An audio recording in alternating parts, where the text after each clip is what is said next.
State asigi tongan mafam singdagi Manipur Police na combined operation chathabada Meeyam dagi Namduna cell Khaibada Chennaba Lalhoulup Singgi Meeoi Ahum Fagatpa Ngamle Hairi.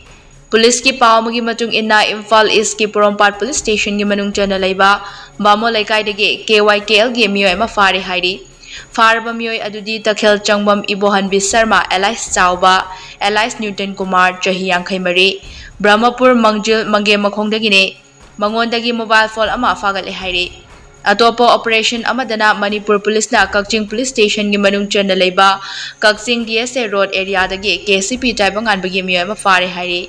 Farba Meeoi adudi Moirangthem Friendship Maitei Elias Melai chahi kuntra manga Kakching Ningthau laikai dagi ni Hairi.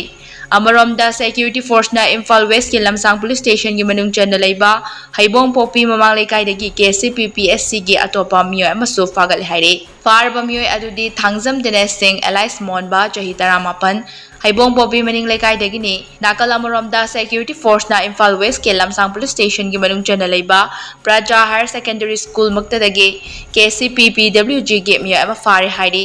Farba Meeoi adudi Fanjobam Rocky Singh Elias Inauton Elias Taibanganba chahi kuntra Thangmaiban Lairungpura laikai dagi ni Housing na Fumlau Kairoi awang laikai dagi ni Hairi. Dada! Give him a key, no. As a become Singgi said, next time, Tina checks in the Luxilla come company. Dada nang se, juara habaga am takidrabo.